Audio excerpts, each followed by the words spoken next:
مشكورة. Oke, terima kasih Mas Lukman. Assalamualaikum warahmatullahi wabarakatuh. Alhamdulillah, salatu wassalamu ala rasulillah wa alihi wa sahbihi mawalah, amma ba'd. Langsung saja, kita hari ini insyaAllah memasuki surah Ali Imran ayat ke-15, hanya sekedar additional note mungkin tentang ayat ke-14. Kita diingatkan oleh Imam Ghazali yang menyatakan bahwa syahwatlah yang merubah seorang budak menjadi seorang raja menjadi budak, demikian juga seorang kesabaran yang membuat budak menjadi raja. Kayaknya ini keliru saya ini. Ya, benar ya. Jadi ini Imam Ghazali. Oke. Hanya untuk mengingatkan kita betapa kuatnya syahwat itu mempengaruhi kita. Ya. Saya hanya ingin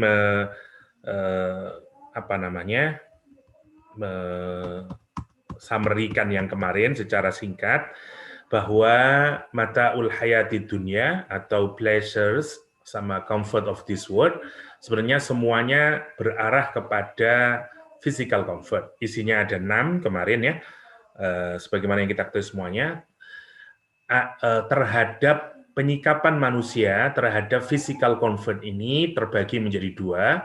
Satu, orang yang digambarkan sebagai dimakan oleh syahwatnya, dia mengikuti syahwatnya sehingga dia seperti animal to fulfill semua yang keinginannya.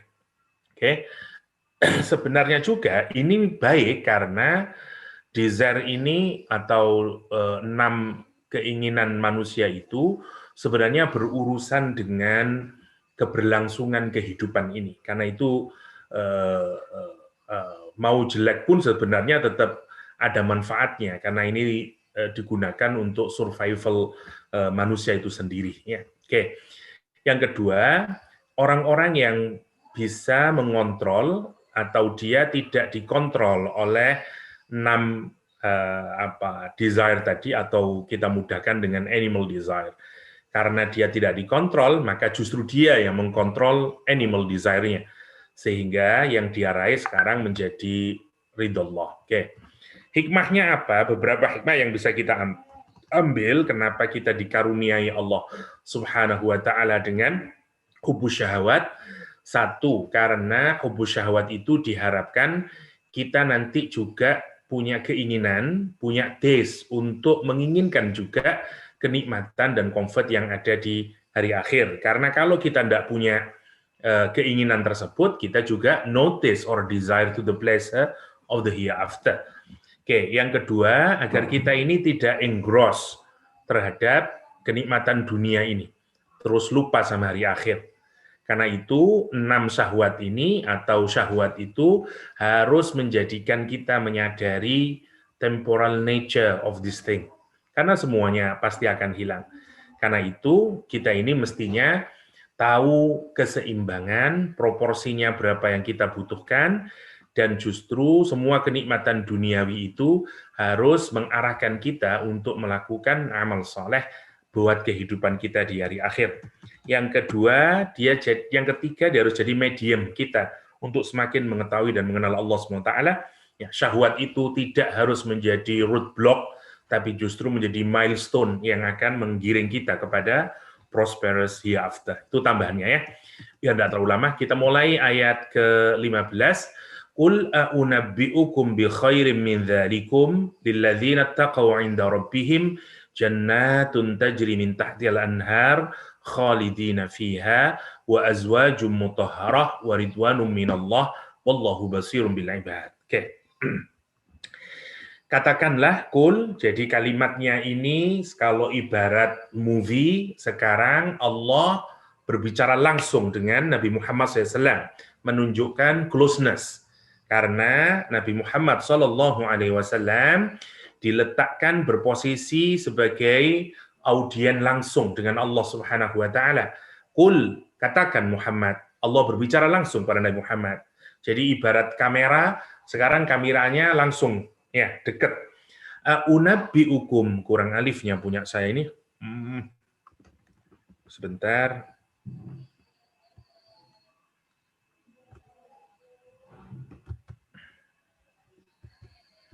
Qul a'unabbi'ukum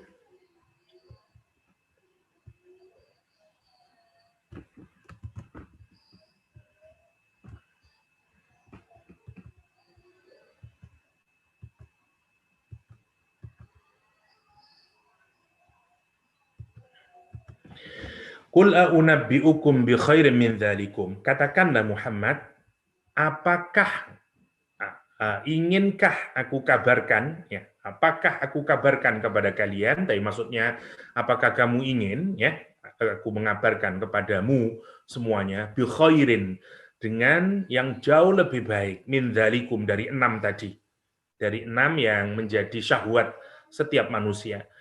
Lilladzina taqaw, bagi orang-orang yang bertakwa inda rabbihim, ya, kepada Allah Subhanahu wa taala, di sisi Rabb-nya dia akan mendapatkan surga atau kebun-kebun yang mengalir di bawahnya sungai-sungai, khalidina fiha, selama-lamanya berada di dalam surga, wa azwaju mutahharah, yang kedua dapat pasangan-pasangan yang dipurified, wa ridwanum minallah, dan ridwan, ya, keridhaan dari Allah Subhanahu wa taala, wallahu basirum bil ibad, dan Allah Maha melihat bil ibad, akan hamba-hambanya. Oke.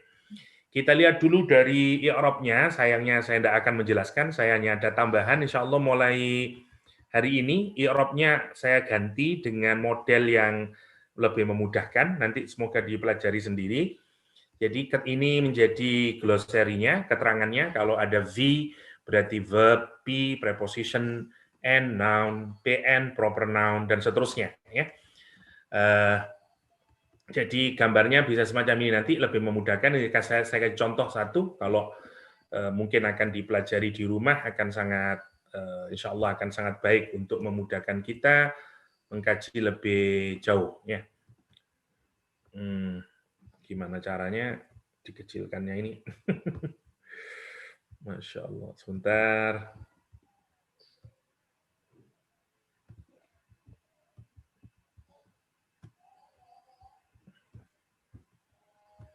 Oke. Misalnya, Qul a'unabbi'ukum bi khairim min dzalikum. Jadi mudah kita belajarnya. Qul berarti verb atau fa'il dalam bahasa Arab. Oke. Berarti di sini ada anta. Kalau dibikin tidak clear, ya, tidak jelas, tidak terlalu bold, itu artinya di dalam kalimat tersebut secara tersembunyi ada pronounnya. Ya, makanya dibikin samar-samar dia. Namanya pronoun. Ya. Jadi di dalam kata kul itu ada subjeknya atau pronounnya namanya anta. Oke. Ini verb, enak mudah nanti. Hamzah yang pertama ini salah, kurang hamzahnya satu. A'unabbi'ukum, oh sudah, hamzahnya diganti gini. A'unabbi'ukum, alifnya interrogatif atau bahasa Arabnya istifham. Saya kira ini akan jauh lebih penting bagi yang belajar bahasa Arab, yang ditujukan untuk memahami Quran, daripada bertele-tele kita mengkaji grammar yang menyusahkan, terutama bagi yang tidak punya background di dalam bahasa Arab. Saya kira kalau kita langsung ke sini dengan dibantu penjelasannya, mungkin akan jauh lebih memudahkan kita untuk familiar dengan pattern-nya Al-Quranul Karim dan seterusnya. Saya kira kalau itu berlaku, katakanlah dapat 50 ayat saja, insya Allah akan jauh, insya Allah akan lebih mudah kemudian untuk memahami yang lain, meskipun sudah tidak ada rosemnya semacam ini.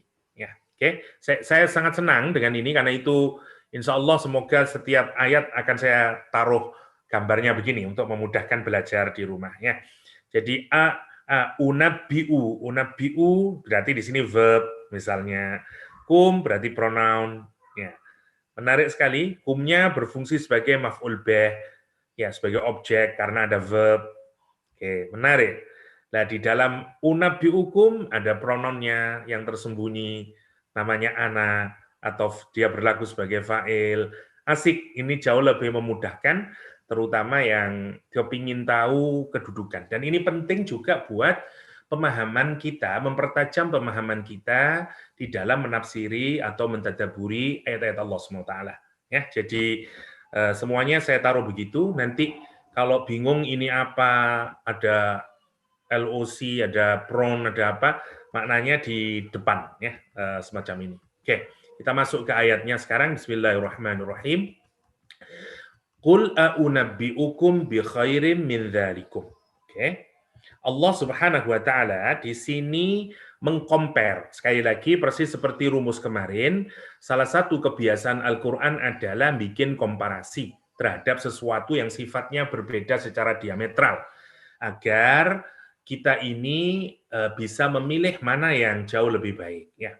Allah Subhanahu wa taala sekarang di ayat ini meminta kepada Nabi Muhammad untuk menjelaskan, untuk memberitahu, ya, kepada orang-orang yang hidupnya dikontrol oleh syahwatnya, hidupnya dikuasai oleh syahwatnya, karena syahwat itu mengejarkan contentment, ya, mengejar kesenangan, ya. Jadi saya ulang lagi untuk memudahkan, syahwat itu mengejar contentment, oke, mengejar kepuasan dia, ya. Masalahnya contentment itu tidak akan pernah bisa dipenuhi, ya. Kenapa? Karena sifat syahwat itu, dunia tidak pernah bisa memenuhi syahwat kita, ya. Bisa, enggak bisa, oke. Tetapi karena syahwat kita senang, kita terus mengejarnya. Karena menyenangkan, kita sangka ini akan tidak hanya contentment, karena kita akan happy, ya, dan karena happy kita akan puas. Oke, pertanyaannya, Allah sekarang mengcompare kita, ya, dengan yang jauh lebih baik dari 6 tadi. Jadi Allah meringkas, apakah ini bisa? Sebenarnya tidak bisa. Kita tidak bisa mencapai semuanya, dan karena itu tidak akan pernah ada orang yang konten di dunia ini, termasuk akhirnya tidak ada orang yang benar-benar bahagia di dunia ini. Karena sebahagianya orang pun dia pasti mengalami sadness, mengalami penderitaan, mengalami kesusahan. Anak yang dicintai meninggal dunia, istri yang dicintai meninggal dunia, mobil yang dia sukai tabrakan, rumah yang megah bisa jadi kebakaran, dan seterusnya. Jadi, tetapi meskipun terhadap sesuatu yang temporal, yang disebutkan tadi ada 6 tadi, meskipun dia bersifat temporal, tetapi manusia tetap saja bersyahwat. Nah, sekarang Allah mengcompare 6 ini. Nah, sekarang mari kita lihat, ya. Allah menyatakan ada 6 hal di ayat yang ke-14, ya. Ada 6 hal di dunia ini yang kata Allah, apakah kamu mau saya kabari sesuatu yang jauh lebih baik? Ya, kalimatnya Al-Qur'an ini jauh lebih baik dari 3 hal. Ya, menarik. Jadi 6 hal di dunia yang kita sebut dengan kesenangan dunia, mata ud-dunya, ya, mata ad-dunya. Oke. Nah, sementara di sini inilah kenikmatan di akhirat, ya. Kita sebut sajalah mata al-akhirah, oke. Al-akhirah. Sekarang Quran menggunakan perbandingan ini dengan kata khair. Dengan kata khair. Khair itu sesungguhnya jauh lebih baik, bukan sama, ya. Dia tidak similar, tapi dia much better, jauh lebih baik. Nah, sekarang kita lihat logikanya. 6 hal dibanding dengan 3 hal. Lebih baik? Tentu tidak baik. Mestinya 6 lawan 9. Ya, ini yang menarik. Quran selalu menggoda kita untuk merangsang pemikiran kita. Allah menyatakan bil khairin, kita hanya mendapat 3 hal di sini. Anhar, azwaj, ridwan. Kalau kita lihat, ya. Jadi 3 hal di sini diungkapkan oleh Al-Qur'anul Karim dengan kalimat yang pertama jannat, yang pertama. Yang kedua dikasih azwaj, azwaj. Yang ketiga namanya ridwanullah. Ridwanullah. Oke. Jadi ada jannat, azwaj, ridwanullah. Dan Allah mengklaim di ayat ini untuk agar Nabi Muhammad menyampaikan ini bahwa 3 hal ini jauh lebih baik daripada 6 hal itu. Nanti kita lihat Bagaimana komparasinya? Dan ini disebut dengan naba. Menarik sekali ya.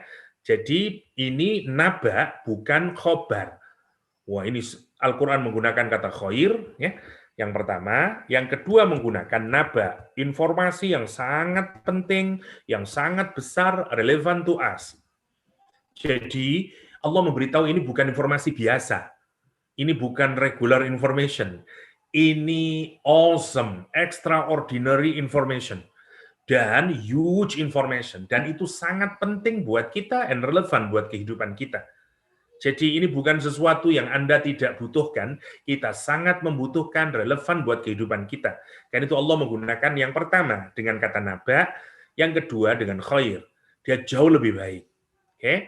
Dan ini lihat, ini ya, karena naba dia sangat penting, maka yang boleh memberikan informasi adalah nabi. Bukan orang yang lain. Karena ini sesuatu yang sangat penting, ya. Karena ini huge and huge, important, ya, dan relevan buat kita. Relevan info, ya, buat kita. Karena itu yang menyampaikan juga harus orang yang trustworthy dan benar, namanya Nabi Muhammad Shallallahu Alaihi Wasallam. Ya. Jadi samalah, semakin message itu penting, maka penyampai informasi tersebut mestilah orang yang qualified-nya jauh lebih baik lagi. Yang jadi house speaker tentulah harus orang yang pinter. Yang jadi presiden yang tukang infonya tentu jauh lebih penting lagi. Lihat sekarang Allah menggunakan kata naba karena dia huge, important, relevant information buat manusia, karena itu yang menyampaikan Nabi. Naba, informasi yang disampaikan oleh Nabi. Nah, yang kedua, Allah menyifati dengan kata khair jauh lebih baik. Mari kita lihat sekarang apa yang dimaksud Al-Quran dengan jauh lebih baik. Kita jelaskan nanti ya. Setelah itu baru kita nanti setelah kita detailkan satu-satu. Bi khairin min dzalikum, lebih baik dari itu semuanya, kata Allah SWT. 6 hal itu. Sekarang dikomparkan ya, 6 banding dari 3. Nanti kita buktikan apakah 3 ini lebih baik daripada 6. Oke. Diberikan kepada siapa? Ini lilladzina taqaw 'inda rabbihim. Alhamdulillah Allah menyatakan 3 hal ini nanti akan didapatkan oleh muttaqin, oleh lilladzina taqaw. Saya akan menggunakan bahasa Al-Qur'an, lilladzina taqaw. Ittaqaw.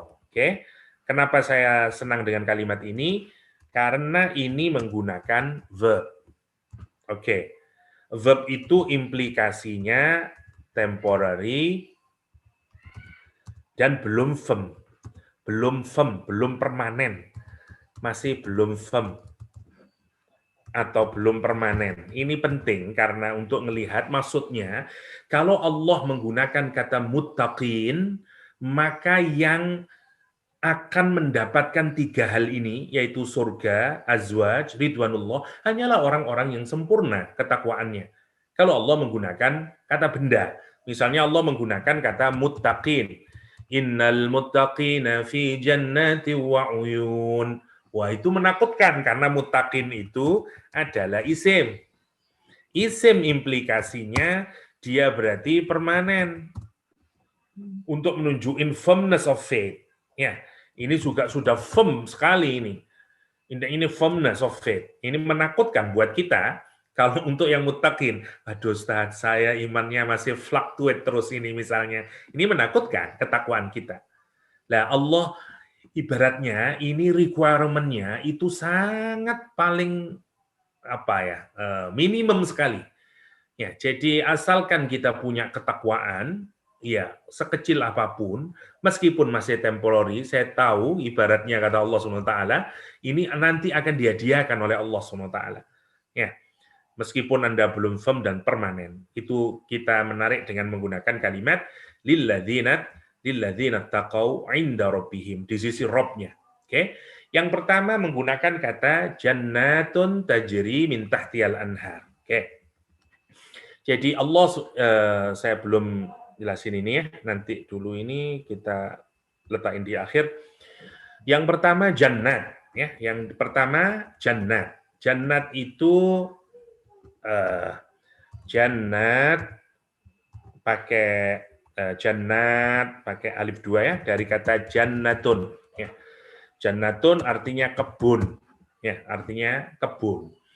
Ini gambaran tempat, sebenarnya bukan merujuk seperti garden di mana tidak ada rumahnya, enggak. Kebun itu gambaran dari rumah yang greeny sekali ya, atau tempat yang greeny sekali.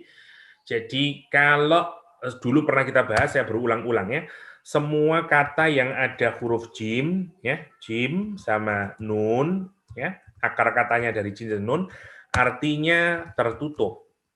Artinya tertutup. Kita lihat misalnya janin, ya, jin, majnun, misalnya. Apalagi semua yang jannah, ya, ada jannah misalnya. Dan seterusnya ya. Jadi janin disebut dengan janin karena dia tertutup dari mata kita, karena dia dibalik womb of the mother. Jin makhluk yang tidak terlihat, ghaib dia, unseen being. Ya, majnun akal sehatnya tertutup. Ya, karena itu dia disebut orang gila, majnun, karena akal sehatnya tertutup. Jannah itu tertutup, kenapa? Karena pohon-pohonnya sangat banyak, daun-daunnya sangat banyak, sangat lebat sekali, sehingga kita tidak bisa melihat di balik pohon-pohon tersebut. Karena begitu rindangnya, indahnya, sehingga kita tidak tahu, karena saking banyak dedaunannya. Itu ide dari kata jannat. Untuk bisa menggambarkan betapa nanti, Masya Allah, indahnya di dalamnya. Kita dibikin penasaran dengan penampilan apa yang bisa kita lihat dengan mata kepala, itu sudah tertutup, sehingga makin kita nggak tahu ada apa di belakangnya, makin indah lagi, makin indah lagi. Itu namanya jannah, ya, secara bahasa. Yang menarik, Allah Subhanahu wa Ta'ala menyatakan nanti orang akan mendapatkan kebun. Sekali lagi, ini masih physical. Kalau kita pikirkan sekarang, ini physical comfort. Allah menyatakan jauh lebih baik. Yang pertama, jannat physical comfort. Ya. Kita dapat jannat, satu, tempatnya hijau, indah, dengan berbagai pohon-pohon yang lebat, greeny. Tidak cukup, ditambah lagi tajri, mengalir, min tahtiha, dari bawah jannat tersebut, al-anhar, sungai-sungai. Sungai-sungai. Allah menggambarkan gambaran tempat tinggalnya orang ini. Ya, dengan berbagai fasilitas yang disimpulkan hanya dengan dua hal, yaitu air dan kebun. Oke. Sebenarnya cara kita memahaminya akan jauh lebih mudah untuk mengcompare dengan kondisi rumah hari ini atau tempat tinggal orang. Gini, gambaran orang kaya sampai detik hari ini, ya, sampai detik hari ini, mau di Saudi Arabia, kalau kita lihat di YouTube rumah-rumah Sultan Saudi Arabia, atau orang-orang kaya lah dimanapun lah, di Dubai atau di mana lah, United States, gambarannya tidak lepas dari dua hal itu, simbol dari kekayaan, ya, atau kenikmatan hidup tempat tinggalnya. Yang pertama adalah kebun, garden, yang kedua adalah water flow, ada spring waternya, ya, ada fountainnya, ada, dan seterusnya. Jadi apa yang digambarkan oleh Al-Quran dengan hijau dan air itu sebagai simbol luxury, tempat tinggal yang terpenuhi semuanya. Kalau kita mikir hijau, jangan tanya lagi bagaimana tanam-tanamannya, buah-buahannya, dan segala macamnya. Kalau ada air, bagaimana terus gambaran semuanya nanti? Ya, itu sudah gambaran dengan mengambil dua item itu untuk menunjukkan kehidupan yang sangat sempurna, luxurious, memenuhi semua keinginan syahwat fisikal kita. Oke, yang pertama. Yang kedua, dengan semua kenikmatan itu masih disifati oleh Allah dengan kalimat khalidina fiha. Orang misalnya punya rumah yang seindah apapun di dunia, ya, dengan berbagai macam, dia tidak selama-lamanya. Satu, bisa dua hal. Pohon yang indah itu akan mati, ya. Water fountain itu bisa mati dan segala macamnya, airnya bisa hilang. Ya, yang pertama. Jadi semua luxurious thing in this world, yang pertama, dia juga temporer. Lama-lama dia akan hancur, lama-lama akan hancur. Punya istri yang paling cantik lah, Miss Universe. Kalau sudah umur 60 tahun, hilang kecantikannya. Jadi satu, yang pertama. Yang kedua, kita yang dihilangkan oleh Allah SWT. Punya rumah yang bagus, kitanya yang mati. Punya uang yang banyak, kitanya yang mati. Jadi untuk benda di dunia yang kita sangka sebagai kesenangan itu, dia tidak bisa yang digambarkan oleh Al-Quran dengan khalidina fiha. Sementara kalau di surga nanti, semua kenikmatan hidup itu yang fisikal, ya, yang fisikal, itu selamanya, jannatun tajri, terus selamanya. Dan kita pun selamanya. Oke, sekarang mari kita lihat. Kalau kita perhatikan, 6 dari kenikmatan yang diberikan oleh Allah Subhanahu wa Ta'ala di dunia, sekarang kita compare dengan agak mudah ya, 6 hal. Ini yang pertama misalnya wanita sama anak, oke. Ini saya gabung jadi satu dulu, wanita sama anak. Oke, 2. Yang ketiga sekarang harta, saya singkatkan ya, emas perak, ya harta. Kemudian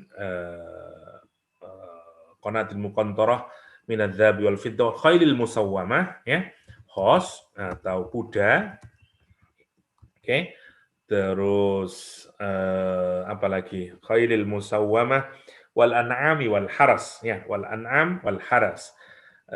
Ternak, ya, sama wal haras atau kebun atau tanah, ya, atau ya tanah lah. Oke. Jadi kalau kita perhatikan ini yang semua kenikmatan dunia itu digambarkan oleh Allah sebagai kenikmatan fisik sebenarnya, atau kenikmatan, kalaupun ada kenikmatan yang bersifat non fisik atau kita sekolah fisik dan emosional lah, emosional. Oke. Yang ini semuanya fisik, kita ketahui semuanya, ya, harta, kuda, kendaraan kalau kita sekarang, ternak, ya, kebun dan seterusnya, ya. Ini semuanya adalah gambaran dari kenikmatan fisik. Wanita dan anak itu juga kenikmatan fisik tapi juga emosional, karena di dalamnya ada jauh lebih, misalnya seperti yang saya jelaskan kemarin ya, companionship, relationship, dan kenikmatan yang tidak bersifat fisikal yang didapatkan dari wanita dan anak. Sementara 3 hal yang pertama, Allah menggambarkan yang pertama dengan jannat. Oke, dengan jannat. Jannat ini, mari kita compare, sebenarnya kalau kita lihat dari 6 ini, 1, 2, 3, 4, ya, 1, 2, 3, 4, dan anak katakanlah kalau mau dimasukkan juga ke sini, karena anak itu juga kenikmatan fisik juga, katakanlah, ini di-compare dengan semuanya itu. Mari kita pikirkan, apakah jannat itu, sekarang kita lihat, kalau Al-Quran menggambarkan tadi, tempatnya greeny, hijau, jannat. Yang kedua, tajri min tahtiha anhar, ada sungai-sungai. Di sana apa kira-kira kita butuh harta lagi? Sudah tidak butuh, karena itu tidak perlu disebutkan emas dan perak. Karena emas dan perak sesuatu yang sangat remeh-temeh lagi di sana. Lalu gimana? Tanahnya saja sudah dari emas dan perak, dan seterusnya. Sehingga emas dan perak itu tidak relevan karena orang menggunakan emas dan perak itu sebagai simbol kekayaan, di mana dengan kekayaan itu dia bisa hidup dengan nikmat. Karena itu min saja. Nah, sementara kita sudah dimasukkan ke dalam tempat yang penuh dengan kenikmatan. Maka harta menjadi, begitu di-compare dengan jannat saja, harta sudah tidak ada gunanya. Oke, kuda sekarang. Kendaraan katakanlah. Kita butuh kendaraan karena kita mau moving dari satu tempat ke tempat berikutnya. Di jannah, kita diberikan kemudahan oleh Allah, mau kemanapun saja. Dan bahkan, Allah juga menggambarkan kuda. Ya, bahkan misalnya, kalau habis Jumat, Allah menyatakan nanti akan ada kuda-kuda yang dipersiapkan. Yang semua ahli surga di dalam hadis, dipersilahkan kalau mau menggunakan kuda-kuda yang sangat indah untuk mengunjungi temannya, ya, on weekly basis, ya, setiap Friday. Yang menarik, kuda bukan dianggap sebagai sesuatu yang spesial di surga, karena itu juga bagian yang include di dalam jannah. Di dalam jannah, Oke, berarti kalau mau dibanding, mau kualitas dan kuantitasnya, kuda habis, harta habis, ternak. Nggak usah diomongin ternaknya. Di sana, Masya Allah, kita nggak butuh lagi. Semuanya sudah disiapkan oleh Allah SWT. Kebun. Karena sudah jannat, jangan tanya kebun lagi, nggak bisa di-compare lagi. Ya, bahkan yang menarik, bagi orang yang berkeinginan untuk bertani dan bercocok tanam, berkebun, dipersilakan oleh Allah SWT. Tapi in no time. Jadi nanti orang dikasih peralatannya oleh Allah untuk digging, untuk segala macam. Tapi dengan kecepatan waktu yang sangat menakjubkan. Mulai misalnya dia menaruh seednya, digging, bikin hole, kasih seed, dan segala macamnya, nanti akan sangat cepat. Jadi semua ini kalau kita pikirkan, harta, kuda, ternak, kebun tanah, kalau dikompar dengan jannat saja, sudah selesai. Sudah tidak ada lagi yang bisa waduh, jannah menawarkan semuanya. Yang jauh bahkan lebih baik. Dan semuanya. Secara kualitas tidak bisa disampaikan. Tidak bisa dibayangkan. Dan bahkan lagi ditambah lagi dengan tajri min tahtil anhar dan segala macamnya. Belum lagi Allah tambahi dengan kalimat khalidina fiha. Sehingga ini menjadi make sense kenapa Allah menggunakan kata khair. Satu, karena harta, kuda, ternak, kebun tanah. Kalau mau yang di-compare dengan yang ada di surga, dengan kalimat singkat jannat, sudah tidak ada apa-apanya. Nah, even point 0,0000 tidak tahu persennya, tidak bisa kita compare. Yang pertama, kan itu khair. Kan itu khair. Yang kedua, Allah secara khusus menggunakan kata azwaj, pasangan-pasangan. Oke. Yang menarik, para ulama itu menarik berpikir tentang pasangan ini, apakah nanti pasangan itu dibutuhkan? Ya, karena begini, istri maksud saya, atau suami, kalau kita ingin hidup di dunia, orang membutuhkan azwaj, ya, bagi orang yang soleh, atau bagi orang yang beragama. Bagi orang yang tidak beragama, dia tidak butuh suami dan istri, karena dia bisa mendapatkan pemenuhan kebutuhan seksualnya dengan cara yang lain, sebagaimana yang berlaku bagi orang-orang yang tidak memiliki konsep tentang pernikahan, misalnya. Oke, loh, apakah di surga orang harus menikah? Itu yang menarik. Nah, karena itu bayangan kita, karena kita ini mikirnya seperti suami dan istri, maka bayangannya adalah orang membutuhkan suami dan istri. Ya, tetapi yang menarik, bagaimana orang yang meninggal kemudian dia tidak punya suami atau tidak punya istri, Ustaz, padahal dia masuk surga. Kan itu Al-Quran sebenarnya menggunakan azwaj itu untuk konteks keduanya. Bagi orang yang punya suami dan istri, nanti dia akan bisa bertemu dengan suami dan istrinya, berkumpul menjadi bidadarinya. Tapi bagi yang enggak, Allah menyatakan semuanya, mau yang tidak punya istri atau punya istri, yang punya suami atau tidak punya suami, nanti you juga akan mendapatkan pasangan. Ya, ada bidadari, ada bidadara, dan seterusnya. Quran menggunakan kalimat yang menarik, lahum ma yasha'una. Ya, kata Al-Quran, lahum ma yasha'un. Ya, ada yang melihat kalimat yang lain, lahum ma yashtahun.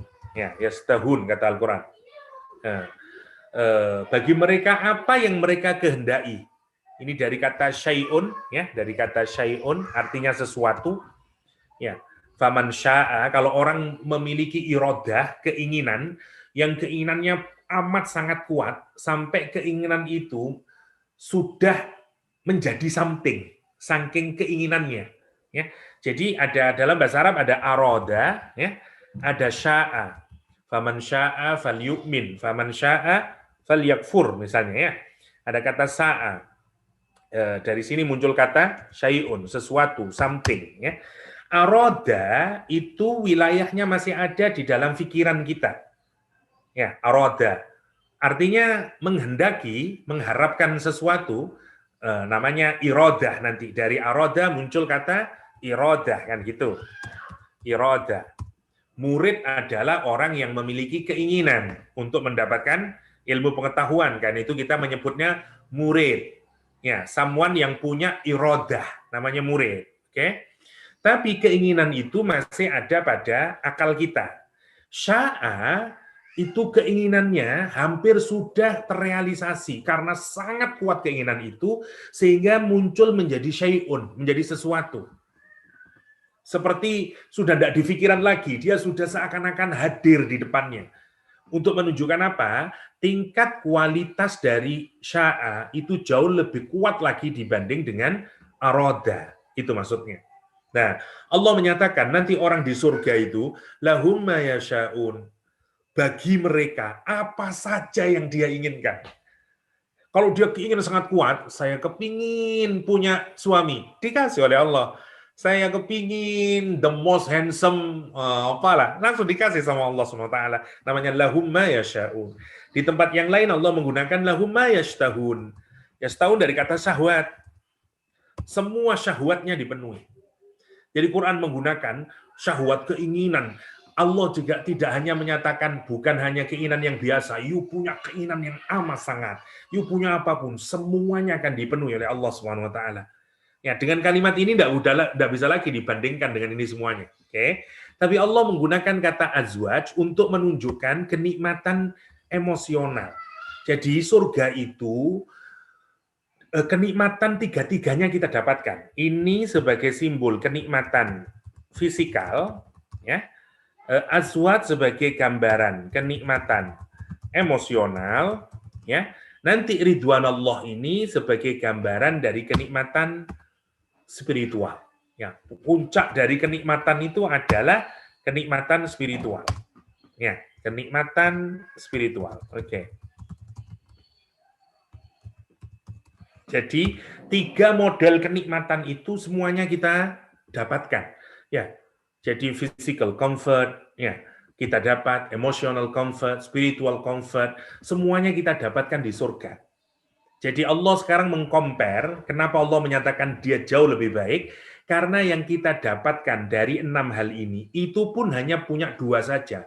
Physical and emotional kenikmatan, ya, kenikmatan 2 saja. Dan itu pun kualitasnya buruk, dan itu pun kuantitinya juga buruk kalau kita perhatikan. Jadi kenikmatan fisikal sudah tidak bisa dibandingkan ya dengan di dunia. Sekarang azwatnya Masya Allah, karena itu Allah lihat, karena Allah menyatakan di ayat ini dengan khair, maka tidak cukup hanya dengan pasangan. Ustadz, kenapa kok tidak pakai yang cantik? Masih akan melahirkan banyak pertanyaan kalau cantik. Quran jauh menggunakan kalimat yang karakter yang menunjukkan tidak bisa lagi dibandingkan dengan yang ada di dunia. Allah menggunakan kata mutahharah, pasangan-pasangan yang dipurify. Ya, maksudnya dia akan tetap keadaannya semacam itu, dia akan suci terus, tidak akan ada perubahan apapun pada dirinya, dan bahkan dia tetap pure. Sekarang bandingkan, pasangan itu sehebat apapun dia berubah.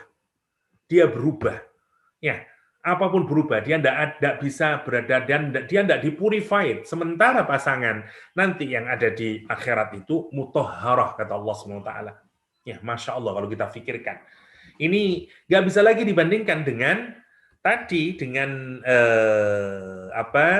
wanita tadi. Sekarang kalau mau dibandingkan dengan 3 hal tadi, azwaj. Yang kedua, anak. Apakah orang butuh anak di akhirat? Ini yang menarik. Di dunia kita butuh anak. Sebagaimana penjelasan yang kemarin ya, dia akan economic support, memberikan economic support ketika kita sudah getting older misalnya ya. Dan seterusnya. Tetapi untuk anak sebenarnya kita tidak dibutuhkan di akhirat. Kita tidak butuh anak karena kita tidak butuh support ekonomi, kita tidak butuh orang yang meneruskan keinginan kita, semuanya sudah terpenuhi. Nah, karena itu bagi yang nggak punya anak dulu di dunia, Allah juga mencabut keinginan punya anak. Kecuali orang itu punya keinginan. Nah, kata Allah SWT, kalau orang nanti juga kepingin punya anak, perempuan misalnya, dia kepingin punya anak, itu juga ada prosesnya. Ada kehamilannya, ada itu. Tapi dengan, kalau dalam hadis, kalau saya tidak salah, riwayat Imam Tobroni, ya misalnya, itu dengan waktu yang in no time lagi, cepat sekali. Nanti tidak tahu gimana, ya tentu saja tidak ada sakit, tidak ada dan segala macamnya. tetap bisa diberikan oleh Allah SWT. Maka anak tidak signifikan disebut, karena dia dianggap sebagai bagian dari keinginan yang remeh-temeh untuk memiliki anak. Karena itu Quran tidak menambahkan anak, tidak ada banin di situ. Ya, azwaj tetap diberikan, karena dia memang akan memberikan kenikmatan yang berbeda dengan kata jannat. Jannat di dalamnya sudah include, ada anak dan segala macamnya. Masya Allah, ya kalau kita pikirkan. Kita butuh apa sama anak? Anak itu enak, bisa kita panggil, kita minta tolong begini-begini di rumah. Sudah ada semuanya, wildanun mukhalladun, kata Al-Quranul Karim. Ya, sudah terpenuhi semuanya. Ada anak-anak muda yang akan berikan servis kepada kita, berkhidmat kepada kita. Jadi dua ini sudah mengalahkan khair daripada min dzalikum tadi. Min dzalikum.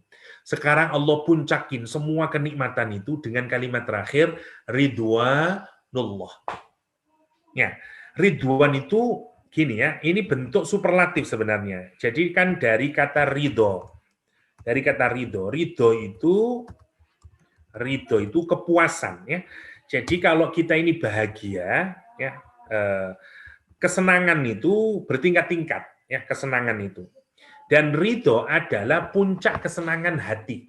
Jadi di atas cinta, kalau para ulama akhlak di dalam Islam melihat ridho itu sebagai marhalah yang paling tinggi dalam kaitannya kesenangan hati, kebahagiaan. Jadi orang kebahagia itu macam-macam ya, alat bahagia itu. Dia ada apa namanya? Ada tingkatannya, level kebahagiaan itu. Nah, nanti yang paling tertinggi namanya love. Nah, love itu sudah orang sangat cinta atau mahabbah, senang orang. Tetapi puncak setelah dari love itu namanya ridho. Itu sudah di atas cinta. Karena orang sudah sangat puas, sangat konten, tidak ada lagi keinginan dan segala macamnya. Ya, namanya ridho. Oke. Nah, yang menarik, ridho itu sudah keren banget. Tetapi ridho bisa dibentuk intensif. Dengan cara ditambahi alif belakangnya menjadi ridwan. Ya, maka dia dibentuk intensif menjadi ridwan. Masya Allah.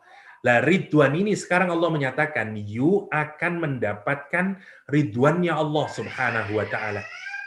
Apakah itu? Wah, berbeda-beda para ulama. Salah satunya adalah kedekatan kita kepada Allah, liqa Allah, dan seterusnya. Yang itu tidak bisa dibandingkan dengan kenikmatan fisikal, dengan kenikmatan emosional. Bahkan kita masih belum pernah mendapatkan perasaan ini. Ya, ridwanullah itu kita puas dengan Allah, Allah juga puas dengan kita. Ya, sebagaimana di dalam Al-Quran itu, ya ayyuhan nafsul mutmainnah irji ila rabbika radiyatan mardiyah. Ya, jadi ridho wa ridwanullah. Ya, mereka radhiyallahu anhum wa radu'an. Ya, radhiyallahu anhum wa radu'an. Allah ridho terhadap mereka dan kemudian kita pun ridho. Bahkan kalimatnya dibalik. Mestinya yang ridho itu kita dulu, baru kemudian Allah. Tapi saking senengnya Allah ya menggunakan kalimat dengan menunjukkan dirinya dulu sendiri. Radhiyallahu anhum wa radu'an. Ya, Masya Allah. Nah, salah satu kenikmatannya adalah melihat Allah SWT yang digambarkan Al-Quran wujuhu yawma idin nadhirah ila rabbiha nadhirah ila akhirih. Ya. Itu puncak dari kenikmatan spiritual. Gini ya, memang susah menjelaskan sesuatu yang kita sendiri hanya mengalami sedikit. Saya tunjukin saja contoh beginilah. Ada orang yang disebut dalam bahasa agama, dalam bahasa akhlak Islam, dalam kepribadian Islamnya, disebut dengan istilah majdub. Ya, istilah majdub. Ini satu istilah di mana orang digoncangkan jiwanya karena kecintaan kepada Tuhan. Jadi kemudian dia nggak seperti manusia kebanyakan, ya, karena seperti orang yang jatuh cinta, kemudian dia jadi insane karena terlalu cinta. Nah, dalam pribadi atau personality manusia itu ada juga orang-orang yang mabuk cinta kepada Allah SWT. Dan kemudian dia seperti orang yang kurang waras, namanya bukan kurang waras ya, istilahnya kurang tepat, seperti orang yang jatuh cinta itu, orang terjatuh cinta, namanya majdzub, untuk nunjukin betapa cinta yang ada di dunia saja membuat orang seperti aneh. Lihat, ketika Nabi Yakub alaihissalam ya dihadirkan kepada beliau bajunya Yusuf, apa kata Nabi Yakub alaihissalam? Saya mencium bau Yusuf. Ya, dan dicium baju itu. Sekarang kita renungkan, itu kalau kita lihat secara logika, rasional, itu kan tidak masuk akal sebenarnya kalau kita pikirkan. Tapi cinta itu semacam itu. Ya, cinta itu melahirkan kenikmatan yang jauh dari apa yang kita bisa rasakan sebagai kenikmatan fisikal dan emosional. Karena cinta seorang ayah kepada anak. Sekarang bayangkan saja kalau kenikmatan, ya cinta, kenikmatan antara itu ayah kepada anak. Bisa kayak begini cintanya. Ya. Sekarang kita lihat kenikmatan emosional lagi. Perempuan-perempuan Mesir, ya, Niswatu Misra. Ya. Ketika melihat ketampanan Yusuf alaihissalam, apa yang terjadi pada mereka? Qata'na aydiyahunna, ya. Dia motong-motong tangan mereka dan dia berkata, ma hadza basyara, ya, in hadza illa malakun karim. Ini bukan manusia, ini malaikat, katanya perempuan itu. Lihat, kenapa orang bisa gila hanya pada kenikmatan fisikal emosional. Sekarang renungkan bagaimana lagi kalau kenikmatan spiritual. Wallah, Rasulullah Shallallahu Alaihi Wasallam kakinya bengkak, ya, berdarah-darah kakinya, masya Allah. Dalam Qiyamul Lail, coba renungkan, apakah orang bisa tahan kalau hanya yang dia dapatkan dari sholat tahajud itu kenikmatan fisikal? Tidak mungkin. Orang itu kalau driving force-nya kenikmatan fisikal, tidak mungkin dia bisa melakukan Qiyamul Lail sepanjang itu. Seperti Rasulullah Shallallahu Alaihi Wasallam, tidak tahan orang. Buktinya silakan berdiri, setengah jam nggak tahan kita. Karena kita tidak mendapatkan, karena tidak ada kenikmatan fisikalnya itu, kalaupun ada tidak bisa tahan. Oke, azwat, kenikmatan emosional, berapa lama orang? Nggak bisa. Lihat Rasulullah Shallallahu Alaihi Wasallam, karena cintanya kepada Allah SWT, dia mendapatkan kenikmatan spiritual.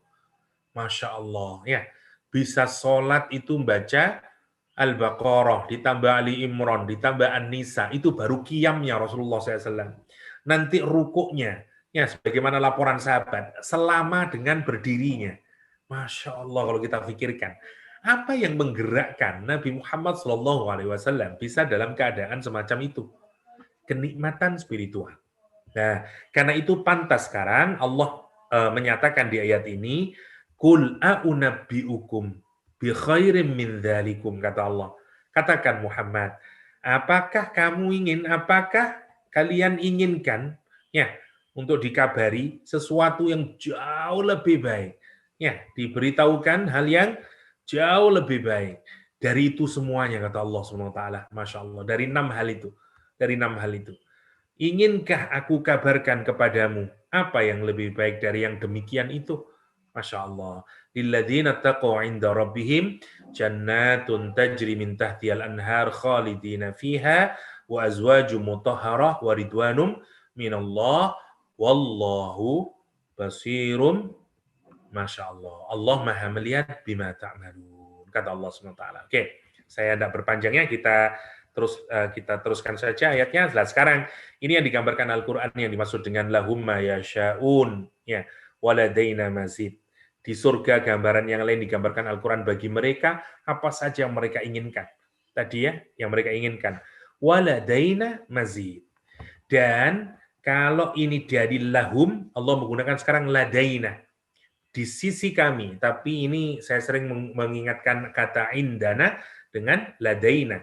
Indana masih biasa, tapi kalau ladaina ini very special. Allah menyatakan ada something more. Ini yang dibahasa di ayat yang lain disebut dengan ridwanullah. Ini apa saja yang kamu inginkan, kenikmatan fisikal, kenikmatan apalah. Gini karena ya, yasha'un itu harus sesuatu yang pernah kita alami di dunia. Karena kita tidak ingin wanting something kalau kita tidak pernah punya pengalaman sebelumnya. Bagaimana kita menginginkan sesuatu kalau sesuatu itu tidak pernah kita tahu? Maka tidak akan muncul want kalau kita belum melihat. Ya, belum pernah tahu.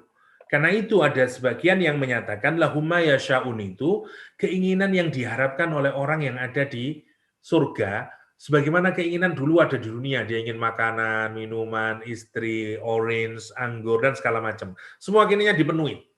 Nah, tetapi untuk sesuatu yang dia tidak pernah tahu, karena akhirat itu jauh lebih segala-galanya dibanding dunia, maka dia tidak akan meminta, tidak akan wanting, tapi dia meminta, kata Allah SWT. Ya, jadi Quran kadang menggunakan kata lahumma yasha'un, dan ada yang menggunakan kalimat yadda'un, wa mimma yadda'un, kata Al-Quranul Karim. Ya, ada ayat Al-Quran lagi yang menyatakan wa mimma yadda'un. Jadi nanti dan apa saja yang mereka minta, yang mereka berdoa. Jadi kalau doa itu tanda dia tidak tahu apa-apa. Tapi kayaknya itu kok keren ya Allah ya. Saya tapi tidak tahu, saya minta ya Allah. Ya, dia berdoa untuk itu. Jadi ada yasha'un, ada yadda'un yang terakhir. Nah, di kalimat ini seperti waladaina mazid itu untuk menunjukkan juga kenikmatan yang jauh lebih besar dari apa yang yasha'un. Ya, sebagian ulama menyatakan kesamaan ayat ini dengan ridwanullah tadi ya sebagai tambahan. Oke, seperti digambarkan Al-Qur'an misalnya di waridwanullahi akbar dzalika huwal fauzul azim. Setelah digambarkan kenikmatan yang isinya kenikmatan di surga, Allah menambahi dan ridwannya Allah. Ya, ridwan dari Allah itu jauh lebih baik dibanding semua kenikmatan tadi itu. Ya, jannat, masakin dan segala macamnya. Oke. Karena itu cara kita melihat dunia itu harus benar-benar tidak keliru ya, sehingga dunia itu dengan semua kenikmatannya yang memang kita diberikan di beautified within our nafas sehingga kita mencintai, tapi jangan lupa kata Rasulullah SAW, inna dunya mal'unah. Dunia itu kata Rasulullah SAW terlaknat. Ya, kecuali yang tidak terlaknat hanya dua hal. Semuanya terlaknat di dunia itu kata Rasulullah SAW. Ya, inna dunya mal'unah, mal'unun ma fiha. Dilaknat semua yang ada di dalamnya kecuali tiga ya. Satu, illa dzikrullah. Ingat pada Allah SWT. Jadi kalau kita ini menjadikan dunia semua kenikmatan tadi justru makin mengingatkan kita akan Allah Subhanahu wa taala, maka itu merupakan kebaikan. Dunianya tidak menjadi mal'un, tapi justru menjadi mabruk, menjadi keberkahan karena dia mengantarkan kita kepada akhirah, kepada kecintaan kepada Allah. Yang kedua, awalimun, orang yang mengajarkan kebajikan, mengajarkan ilmu, au muta'allim, atau orang yang belajar. Ya, alimun au muta'allim. Ya. Al-Quran Rasulullah SAW juga menyatakan ta'is abdul dinar, ta'is abdul dirham, ta'is abdul khamisah, ta'is abdul khamilah, kata Rasulullah SAW untuk mengkritik. Jangan sampai kita ini kenikmatan kepada dunia membuat kita kemudian lupa sama akhirat. Rasulullah SAW menyatakan celakalah kata Rasulullah ya, budaknya dinar, budaknya perak, kata Rasulullah SAW. Budak perak, budak dinar, budak pakaian yang cantik-cantik, ya budak ranjang yang empuk untuk menggambarkan jangan sampai semua syahwat itu membuat kita kemudian melalaikan Allah. Karena itu Rasul mengajarkan doa, Allahumma la taj'al musibatana fi dinina wa la taj'alid dunya akbar hammina.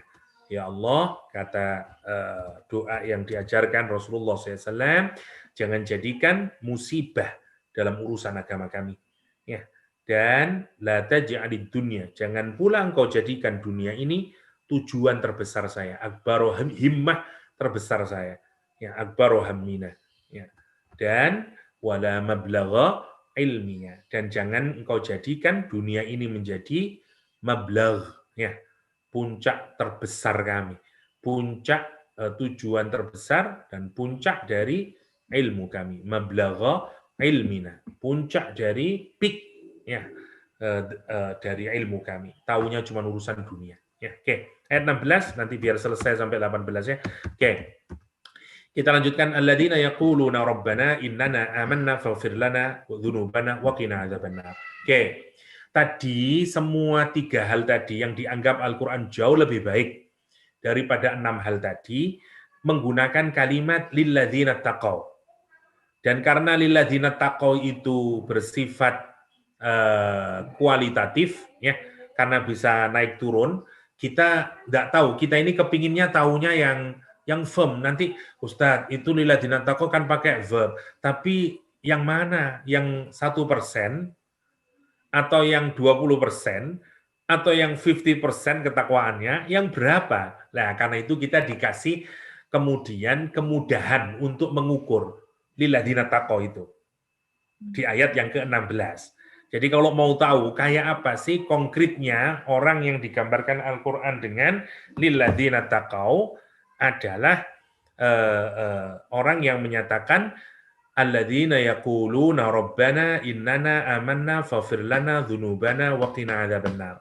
Jadi ayat 16 itu menunjukkan karakternya. Ya. Jadi 16 17 adalah karakter lilladzina taqau yang akan mendapatkan tadi itu jannat, azwaj, ridwanullah. Nah, karena itu kita harus kayak begini. Ya. Jadi bagaimana orang mampu mengontrol syahwatnya dan kemudian syahwatnya itu justru menjadikan dia menjadi lilladzina taqau dengan karakter ini. Ya, 16 dan 17. Agak cepat biar kita selesai menunjukkan karakter. Yang pertama, orang ini alladzina yaquluna. Mereka adalah orang-orang yang terus berdoa. Perhatikan kalimatnya fi'il madhi, yaquluna, untuk menunjukkan continuity. Jadi orang ini terus-menerus, bukan sekali saja, dia terus-menerus. Gambaran dari karakter dia, habit dia. Apa yang dia nyatakan? Rabbana innana amanna. Rabb Allah, innana amanna. Sesungguhnya kami, sungguh ya Allah, no doubt at all, amanna. Kami sungguh-sungguh beriman. Nah, kalimat ini menggunakan penguatan kata inna ya untuk menunjukkan fungsinya salah satunya selain declaration ya kepada Allah SWT innana amanna, yang kedua juga al-itsbat ya saya tulis di sini kayaknya. Yang kedua fungsinya untuk menunjukkan al-itsbat ala ghairil fa'il. Untuk nunjukin di luar sana ada banyak orang yang tidak beriman kepadamu ya Allah, yang tidak memilih jalan iman, tidak percaya kepadamu, tidak peduli dengan urusan agama ini. Dan saya ya untuk menunjukkan ya ini, jadi dia mengkonfirmasi terhadap orang yang lain. Ya, saya tidak seperti mereka ya Allah. I declare ya kibatnya itu innana amanna. Innana amanna. Jadi ciri pertama orang ini menerima iman. Jadi bukan hanya urusan verbal, dia menyatakan asyhadu an la ilaha illallah, karena kalau sudah menggunakan amanah, dia masuk ke dalam hati. Sekarang akalnya membenarkan, hatinya juga membenarkan. Kalimatnya menggunakan kata innana amanah. Oke. Gimana yang pertama? Jadi orang ini punya kesadaran iman. Ya, yang pertama. Yang kedua, faghfir lana. Kalimat yang kedua adalah ampuni aku ya Allah. Cirinya adalah orang ini kemudian setelah menyatakan saya beriman ya Allah, ampuni aku ya Allah. Untuk nunjukin apa? Satu, orang yang sudah beriman itu tidak garanti bahwa dia tidak akan melakukan dosa. Ya, itu ya pelajaran yang pertama. Kalau orang misalnya sebelum meluk Islam, sebelum dia beriman, banyak hal yang masih perbuatan buruk yang dia lakukan. Tetapi juga harus kita sadari ketika orang sudah mendapatkan hidayah, ya kemudian dia masuk Islam, beriman, ya bahkan dia hidup sejak dari kecil dalam rumah tangga yang beriman. Apakah garanti orang itu tidak melakukan kesalahan? Enggak. Itu yang dia sadari. Dia masih menyadari pasti ada kesalahan yang saya lakukan. Meskipun saya ini sudah orang Islam, meskipun saya orang beriman. Karena itu kesadarannya dia mohon ampun kepada Allah SWT. Faghfir lana. Faghfir lana. Itu kesadaran yang humble di hadapan Allah Subhanahu wa taala. Ya, karena dia menyadari bahwa ada kesalahan yang dia siap untuk minta maaf kepada Allah Subhanahu wa taala. Al-istighfar orangnya. Ya, faghfir lana dzunubana. Dzunubana ini sebenarnya ada diskusi khusus yang saya sudah bikin sebenarnya. Misalnya dosa-dosa, saya janji kapan hari itu mau membicarakan, tapi masih belum ya. Nggak tahu kalau nantilah kalau ada waktu. Jadi dzunub salah satu contoh dosa yang saya sudah jelaskan kapan hari, ya, yang bersifat kualitatif ya. Jadi masing-masing orang bisa berbeda apa yang dianggap sebagai dzunubnya. Jadi meskipun orang beriman punya dzunub, tentu saja berbeda dengan dzunubnya orang yang tidak beriman. Ya, semakin orang takwa kepada Allah, tetap dia punya dzunub, tapi dzunubnya berbeda secara kualitas dengan orang biasa. Faghfir lana dzunubana, saya tidak membacakannya, dzunub sudah pernah kita bahas. Waqina adzabannar. Waqina adzabannar. Orang ini juga punya kesadaran bahwa dia tidak punya garansi bahwa dia akan selamat dari azab api neraka. Karena itu dia yang ketiga mohon perlindungan dari Allah Subhanahu wa taala untuk bisa selamat dari api neraka. Jadi yang pertama, dia punya iman, ada faith, dan dengan faith itu dia berusaha sebaik mungkin untuk melakukan perbuatan yang baik, meskipun dia tetap humble. Sebaik apapun saya berusaha menjalani kehidupan saya di dunia ini, mestilah ada kesalahan-kesalahan. Karena itu yang menjadi karakter orang ini kedua, setelah dia punya faith, people of faith, yang kedua, dia akan istighfar.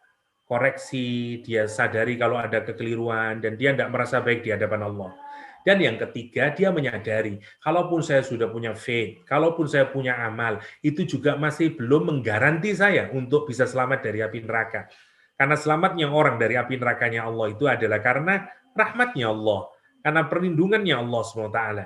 Karena itu, dia semakin humble, semakin humble, semakin humble di hadapan Allah. Ya, jadi itu disebut dengan takwa.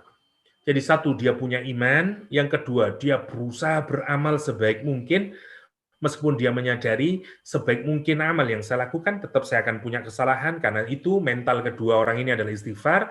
Yang ketiga, dia juga mental, dia tidak berbangga dengan amalnya, dengan imannya. Karena dia juga tidak yakin bahwa itu semuanya akan bisa mengantarkan dia terbebas dari neraka.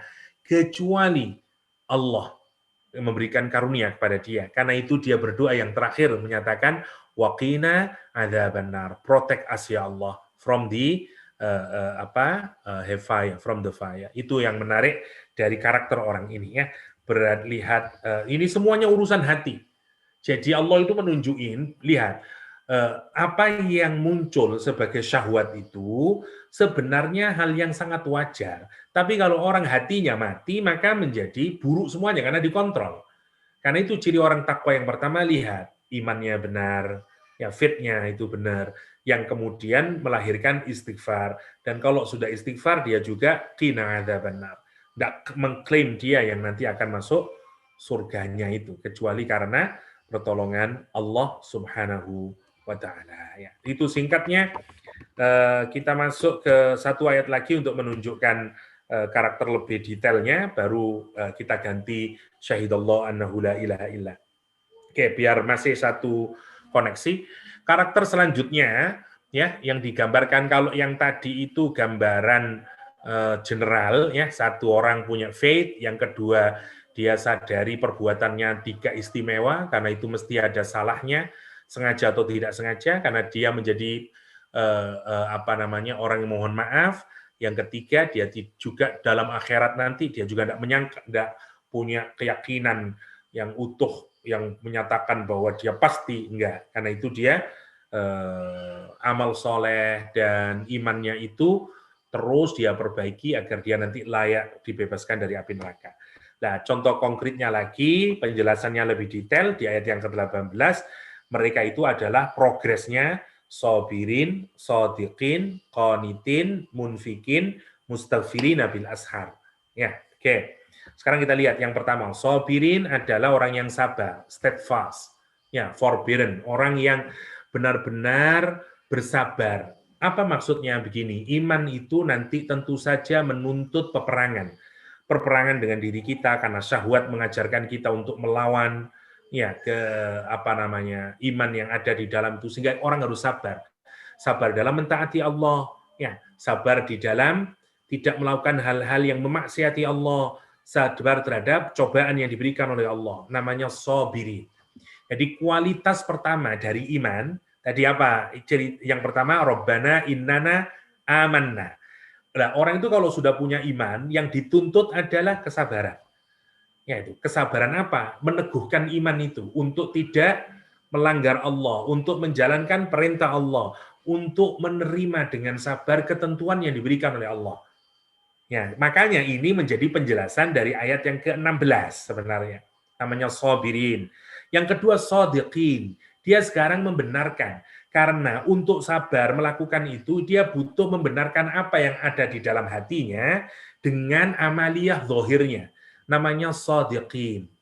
Ya, kalau dia membenarkan hatinya bahwa Allah memerintahkan untuk tidak sombong, shadiqin, dia tidak akan berjalan dengan menyombongkan diri. Dia tidak akan bersuara yang keras dan seterusnya. Kalau hatinya, kalau di dalam hati dia akan meyakini bahwa Allah menyuruh dia untuk berzakat, shadiqin adalah orang yang memberikan zakatnya. Kemudian itu namanya shadiqin, dia membenarkan. Jadi urutannya sabirin ke shadiqin. Nah, qanitin ini menarik. Dulu birkah ya, orang tempat air itu ya, qinit itu tempat air ya, yang dari kulit itu diisi dengan air, orang Arab zaman dahulu, dan dibiarkan. Nanti kalau sudah lama air itu ada di dalam, begitu nanti sudah habis airnya, kulit tadi yang awalnya keras tentu saja menjadi lembut. Nah, qanitin itu gambarannya itu, softness, kelembutan hati. Yang kemudian karena lembut dan hatinya itu, orang menjadi jauh lebih mudah untuk mentaat. Qanitin memang digambarkan sebagai orang yang sangat taat. Ya, qanitat adalah orang yang sangat tunduk, patuh, taat kepada Allah. Tapi bukan hanya sekedar tunduk patuh sebagaimana sabirin dan shadiqin. Kualitasnya berbeda. Sabirin ada struggling di sana. Karena dia berusaha menahan nafsunya. Untuk melanggar dia tahan. Namanya sabir, kan itu dia harus sabar. Shadiqin lebih baik lagi. Karena dia ada kata shadiq, benar. Dia sekarang membenarkan, mengkonfirmasi apa yang di dalam hatinya dengan amal zahir. Lihat progresnya semakin smooth. Yang awal sabar, wah ini ada menunjukkan struggling. Sekarang makin smooth. Karena sekarang dia mengkonfirmasi, tidak ada kontradiksi sekarang antara zahir dan batin. Nah, kalau semakin hatinya lembut, sekarang tidak ada perlawanan lagi dengan Allah. Tidak ada perlawanan nafsunya, tidak berlawan lagi. Sehingga dia makin taat. Namanya qanitin. Namanya qanitin. Lihat progresnya ya, makin baik, makin baik, makin baik. Dan kalau sudah makin lembut, di sini hati makin lembut, maka dia akan melihat dunia ini remeh-temeh. Ya, dia akan melihat dunia ini remeh-temeh. Sekarang benar penglihatannya, visi hidupnya. Karena itu Allah menggambarkan dalam urusan infak orang ini mudah sekali sekarang. Sekali lagi ya, orang infak itu hanya akan berani dengan lembut hati kalau dia menyadari, masih ingat ketika kita bahas munafik, karena dia menyadari akhirat. Karena munafik yang dulu kita bahas adalah berasal dari lubang tikus, ya, yang ada dua lubangnya tikus itu. Lubang masuk yang berbeda dengan lubang keluar. Orang berinfak, kenapa kok disebut berinfak? Karena dia memasukkan ke dalam lubang dunia dan dia menyadari bahwa nanti akan dia dapatkan balasannya di lubang akhirah. Ya, karena itu munafik disebut munafik karena dia punya dua wajah sebagaimana dua lubang. Lihat, kenapa Al-Quran menggunakan munfiqin? Karena tadi setelah sabar, kesodiqin, kekonitin, sekarang udah lembut hatinya. Dan dia akan memberikan charity, infak, itu bukan karena terpaksa. Karena terpaksa levelnya disobirin. Kalau dia sudah tidak terpaksa, nyaman dia melakukan. Namanya sodiqin. Karena sekarang sudah tidak ada kontradiksi. Dia mengkonfirmasi bahkan apa yang ada di hati dan perilakunya, mencocokkan, ya, tidak ada kontradiksi. Nah, sementara munfiqin itu orang yang memberikan karena kelembutan dan dia sadar sesadar-sadarnya dengan visi akhiratnya. Karena itu munfikin diletakkan setelah qanitin oleh Allah SWT. Masya Allah, ya. Orang yang sudah hatinya lembut, ya. Karena munfikin, ini semuanya penjelasan dari tadi itu. Ya, dari penjelasan Rabbana innana amanna. Ya, Masya Allah. Terus faghfir lana dzunubana wa qina adzabannar disimpulkan dengan wal mustaghfirina bil ashar. Dan spesial lagi, ciri dari orang ini yang paling mudah untuk kita lihat, ya ini masih abstrak, sobirin, bukan abstrak, sebenarnya clear, cuman maksudnya kapan waktunya, ciri yang paling terakhir ini. Ini yang harus menjadi cambuk buat kita semuanya. Orang ini memohon istighfar kepada Allah di waktu-waktu sahur. Ya, sepertiga malam terakhir. Saya katakanlah half an hour, ya, before dawn prayer, sebelum subuh. Dia, lah sekarang kalimatnya, ini yang harus menjadi pukulan buat kita. Ini semuanya sekarang isim fa'il. Semuanya isim fa'il. Isim fa'il menunjukkan apa? Permanen. Ini yang harus kita hati-hati. Benar lilladzina taqau itu verb, tapi karakter orangnya semuanya dibikin permanen. Ustadz, kenapa kok dibikin isim fa'il? Nah iya, kalau sabarnya hanya 1 tahun, dia tidak bisa meraih lilladzina taqau. Ya, menarik, karena sabarnya, ya saya sekarang sudah tidak melanggar perintah Allah setahun, Ustadz. Saya sudah menjalankan semua perintah Allah setahun. Dan saya sudah sabar menerima musibah 1 tahun. Saya sudah bisa enjoy? No. Karena untuk menyabarkan iman itu dibutuhkan isim fa'il. Dia harus permanen, dia terus continuity, terus. Begitu pula shadiqin, begitu juga qanitin, begitu juga munfiqin, lihat. Dan ini yang harus pukulan buat dia, mustaghfirina bil ashar.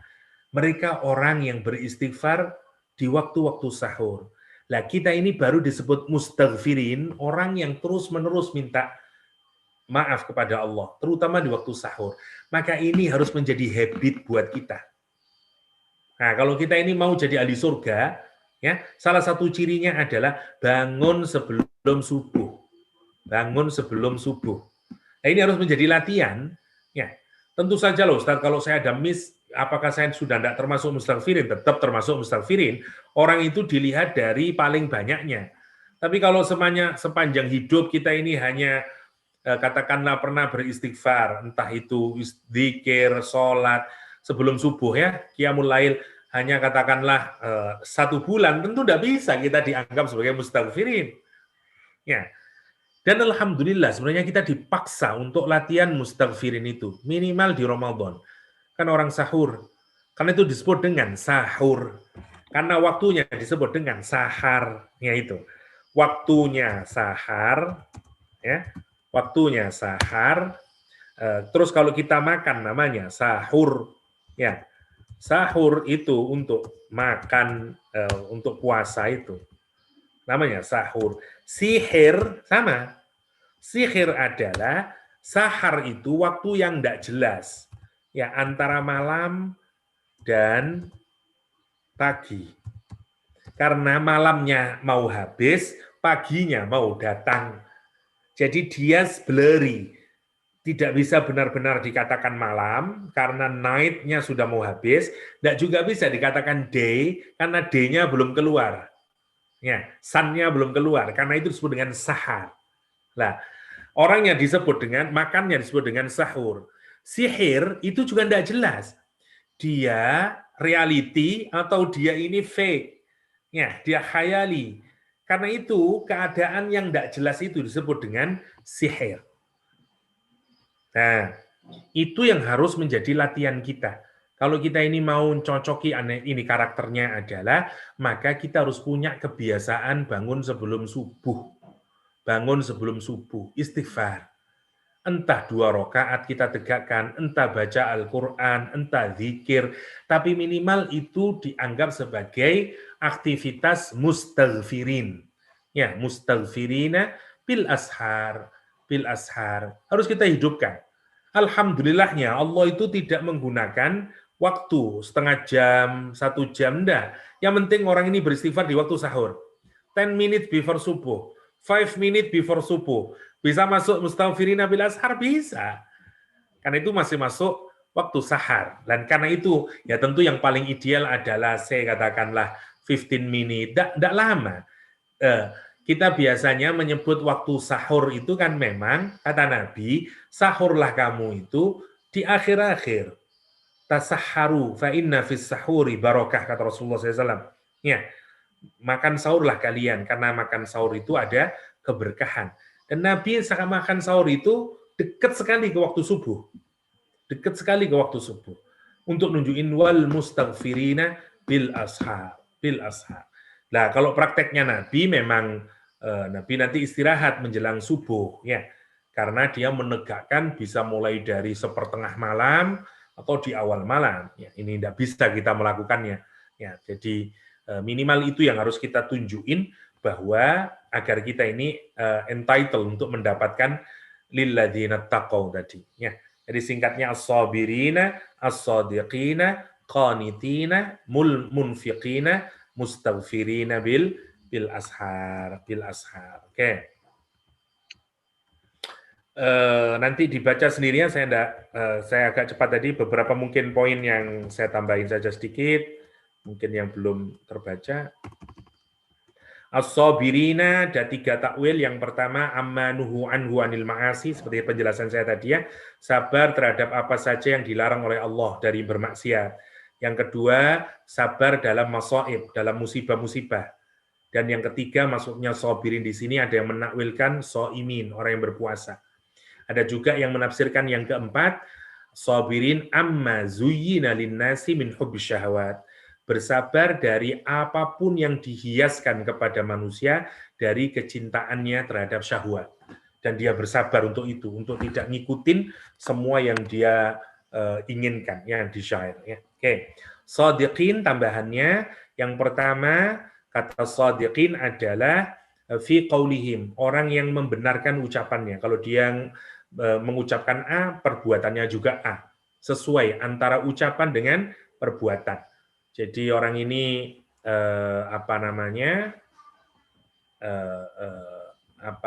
ucapannya sama dengan, bukan walkie talkie ya.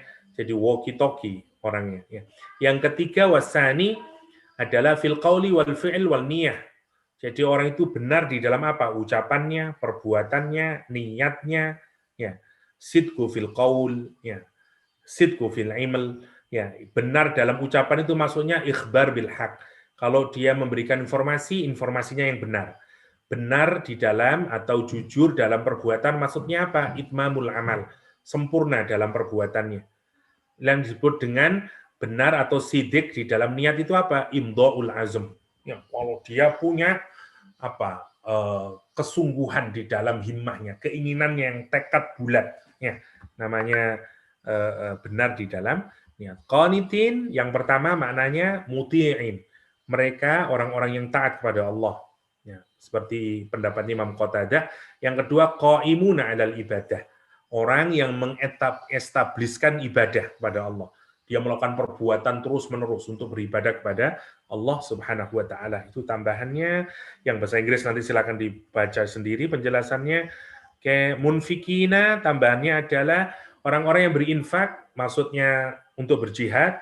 Yang ketiga, karena ini penjelasan sesuai konteksnya, karena ini mau konteksnya perang Badar, perang Uhud, karena itu orang yang benar itu orang yang taqau, yang tadi itu sabar dia terhadap caci maki orang Quraisy, menjalankan perintah Allah, terus shadiqin, qanitin, munfikin, dia rela untuk membelanjakan hartanya untuk memperjuangkan agama Rasulullah Shallallahu Alaihi Wasallam.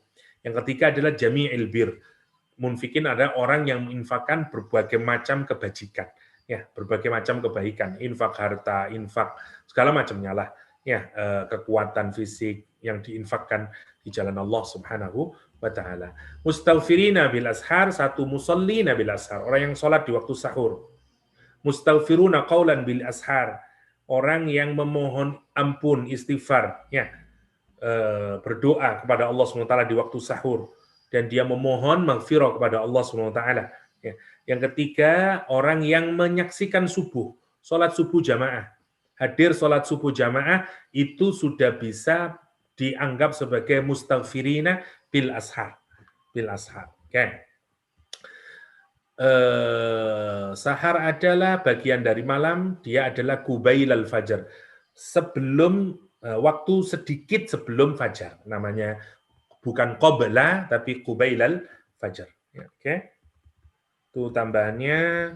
Oke, sampai ayat ke-17. Saya kembalikan lagi ke Mas Lukma, nanti kalau masih cukup waktu kita lanjutkan ke 18, tapi silakan kalau ada yang mau didiskusikan biar kita lebih mudah. Saya kembalikan kepada Mas Lukman. Okay, jazakallah khairan katsira untuk perkongsian doktor pagi ini.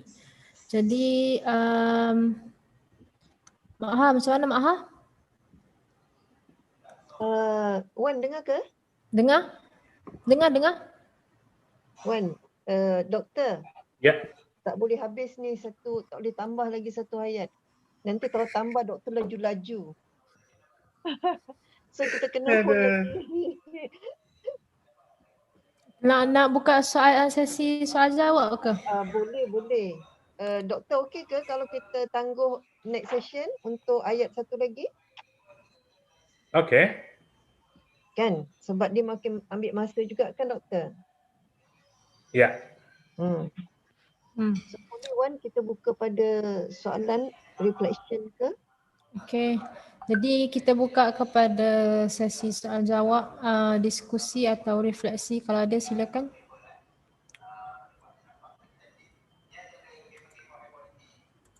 Silakan Kak Ha, refleksinya Kak Ha.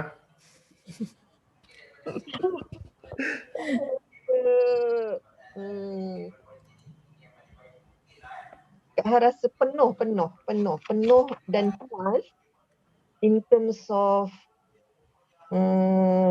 apa yang Kak Ha dapat hari ini, dan Kak Ha buat satu kesimpulan sendiri tentang solution yang Allah beri untuk kita menguruskan syahwat dan hawa nafsu ni, yang berfokus kepada 6 unsur mata dunia ni,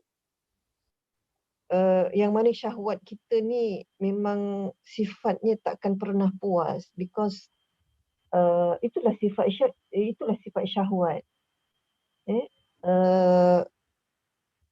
Not enough. Bila not enough, dia wanting more. And then dia takkan berakhir sampailah kita mati pun. Sampai kita mati. Kan? Sebab itu sifat dia. Jadi bagaimana kita nak uruskan syahwat ini? Kan? Jadi Allah, dia memberi kita dua keadaan. Pertama, Allah menjadikan dunia ini realitinya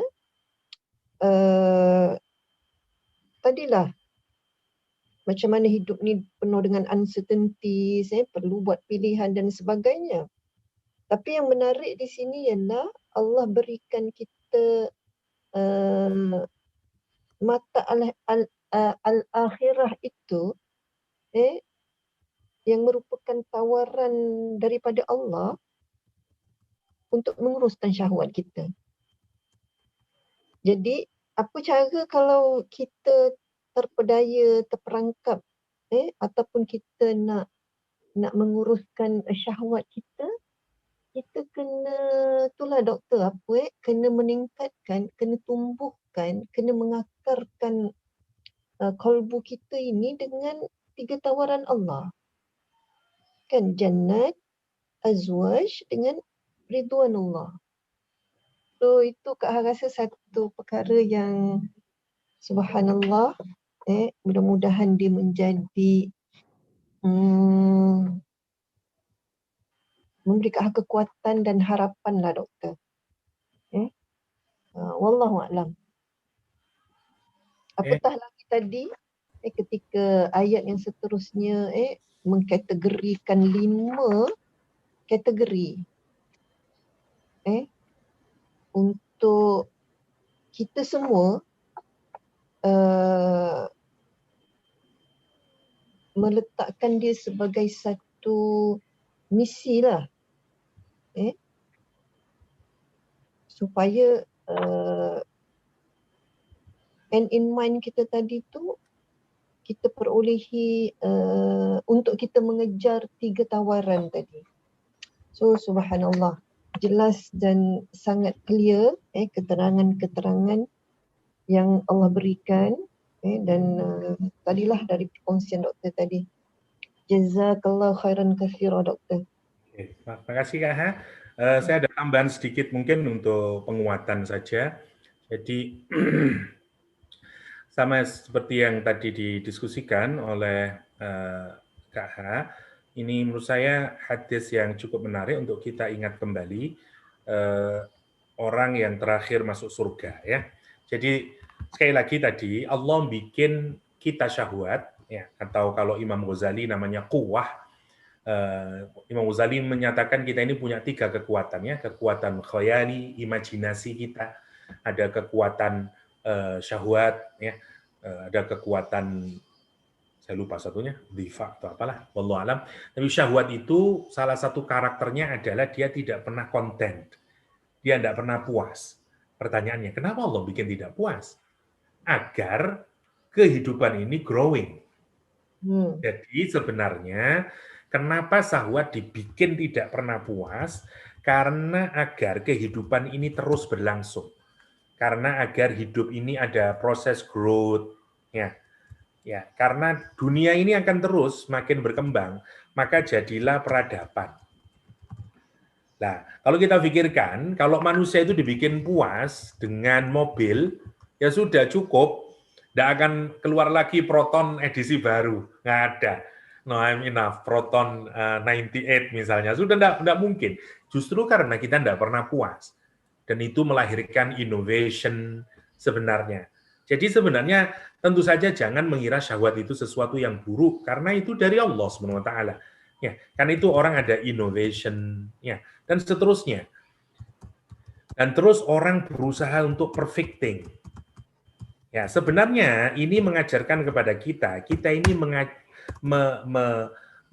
jiwa kita itu diarahkan oleh Allah untuk sampai kepada perfection. Ya, sebenarnya kita itu longing sebenarnya for perfection.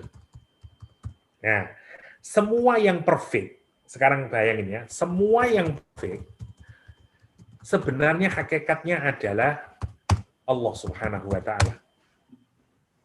Allah yang paling indah, Allah yang paling adil, Allah yang paling, dan semuanya yang diberikan oleh Allah semuanya perfect. Surga, jannat sebenarnya gambaran dari perfection itu. Perfection dalam semuanya syahwat. Jadi syahwat kita ini, jadi makanya make sense sekali kenapa syahwat itu harus tadi yang saya sebut menjadi milestone to lead us ya kepada proporious hereafter, karena mestinya kita ini menjadi sadar, menjadi makhluk diberikan oleh Allah syahwat. Kenapa I want something more? Kenapa saya kok terus punya something more, something more, something more? Ketahuilah, kita sebelum kita punya istri atau kita punya suami, I want to have a wife. Oke, begitu saya punya wife, pertanyaan saya, apakah saya konten dalam pengertian puas, dalam pengertian puas sepuasnya? Tentu saja tidak. I want something more. Saya ingin punya istri kedua, ketiga, keempat. Cuman karena takut, katakanlah, atau tidak cukup modal, tidak berani, katakanlah. Atau karena alasan agama, atau karena alasan ekonomi, alasan sosial, segala macam. Ada banyak hal yang membuat kita menahan diri untuk memuas-muaskan diri, kan begitu. Belum lagi kalau kita dapati semua karakter negatif dari pasangan kita. Dan seterusnya, dan seterusnya. Tidak ada orang yang puas di dunia ini. Dan karena itu kita menginginkan. Tapi keinginan itu tetap ada. Kita hanya mencoba untuk menahannya saja. Nah, dunia itu tempat kita menahan itu. Agar tetap sesuai dengan jalurnya Allah Subhanahu wa Ta'ala. Tapi dia tidak pernah mati. Jangan dikira orang yang sudah menikah, dia tidak punya problem dengan syahwat seksualnya. Tetap dia punya. Dia kalau melihat perempuan yang lebih cantik, dia punya keinginan, I want her. Siapa yang bilang dia tidak punya? Tidak, karena pernikahan tidak hanya menyelesaikan urusan syahwat. Karena itu Allah tetap ada. Karena itu ada konsep ghadul basar, konsep aurat, konsep muhrim. Kenapa sih? Karena syahwat tidak pernah hilang. Dia tetap ada. Lah pertanyaannya kenapa kok dibikin ada terus? Bikin masalah saja hidup ini. Gara-gara ada syahwat, ada macam-macam itu. Ada kriminalisasi dan seterusnya. Iya, karena kalau tidak ada syahwat, tidak ada innovation, tidak ada growth, tidak ada civilization. Stagnan. Kita in culture, tidak ada development. Tidak ada development. Itu yang menarik untuk kita pikirkan. Kenapa sih Allah menganugerahkan syahwat? Tapi dengan syahwat kita harus hati-hati. Karena kalau ini growth, development, innovation, kita sangka dan kita puas dengan itu, maka kita kehilangan ini, longing for perfection. Ya, atau kita terus in emptiness. Orang yang berusaha untuk memenuhi kenikmatan seksualnya, misalnya. Seperti Enrique, siapa yang penyanyi Latin itu. Kata dia sudah mendekati 1.000 wanita yang yang dia gauli, yang dia tiduri, katakanlah. Masya Allah kalau kita pikirkan. Pertanyaannya, apakah dia pernah puas? No. Jadi sebenarnya syahwat yang tidak terpenuhi itu mestinya harus mengarahkan kita kepada longing for perfection. Nah, longing for perfection itu hakikatnya sebenarnya kita itu diarahkan pelan-pelan. Jadi kita ini sebenarnya gradually, ya, terus kita diarahkan untuk menuju Allah. Sebenarnya. Dengan syahwat itu yang disebut oleh para ulama, syahwat itu mestinya mengarahkan kita ke Allah. Seperti kisah yang ada di Love of the Wine, ya. Love is the Wine, ya. Satu buku yang menarik, dia cerita tentang Yusuf dan Zulaikha. Saya tidak penting ya ini benar ceritanya atau enggak, tapi di akhir ketika Zulaikha sudah nampak sudah tua, Yusuf turun sebagai Minister of Finance, turun dari kendaraannya dan mengetahui itu Zulaikha, dia greeting dan pertanyaannya kemudian Zulaikha, will you marry me? Katanya Yusuf, saya tidak penting ya ini benar atau enggak cerita ini, tapi ditulis di buku Love of the Wine. Menurut saya ceritanya menarik. Ya, tapi Yusuf menarik, Zulaikha menyatakan bahwa Yusuf, dulu memang aku sangat mencintaimu ketika aku tidak tahu hakikat cinta. Sekarang sudah aku temukan cinta dan aku tahu sebenarnya siapa yang aku cintai, kata Zulaikha. Maksudnya, jadi si penulis buku ini Ozak menyatakan bahwa sebenarnya kita ini digiring untuk mencintai Allah. Ada orang yang syahwatnya diarahkan kepada lawan jenisnya. Sehingga ketika akhirnya dia menyadari sebenarnya yang saya cari itu bukan Yusuf, yang saya cari itu adalah Khaliqu Yusuf. Begitu. Dan itu juga mengapa kadang orang itu cintanya tertolak, kadang cintanya agar dia tidak puas dengan kecintaan kepada makhluk. Coba renungkan. Kalau saya punya istri yang perfect, ya saya akan lupa sama Allah.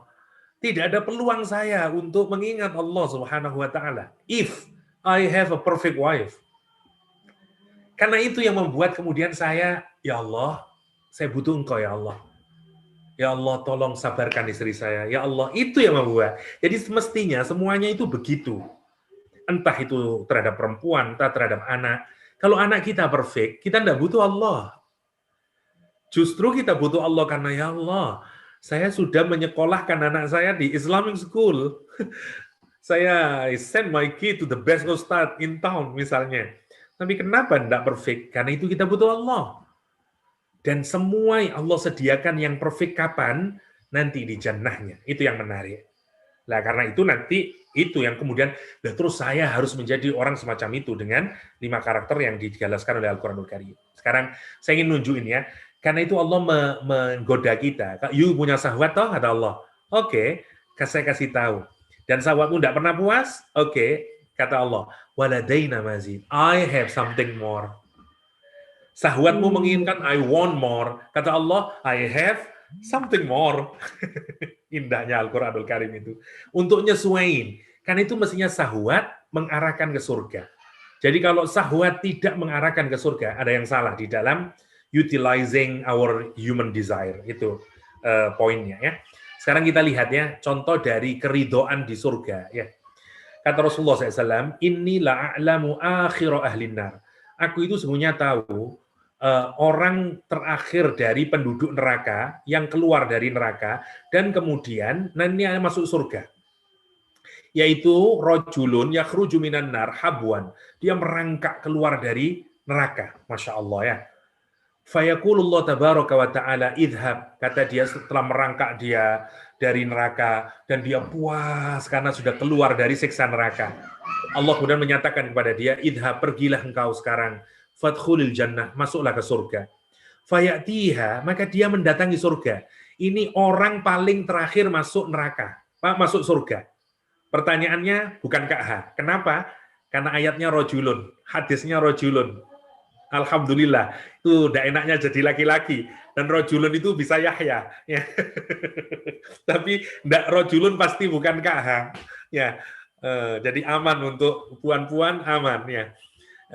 Masya Allah. Fayatiha, laki-laki yang paling terakhir masuk neraka, masuk surga, laki-laki. Dan dia mendatangi surga. Fayukhayyalu ilaih. Dan dia kemudian berkhayal, keinginan sekali melihat dari luar, indahnya surga. Dia berkhayal, berimajinasi. If I were there. Dia ingin masuk surga. Dan dia melihat di surga itu sudah penuh. Annaha, malah dia, gimana ini sudah penuh. Dia fayarji.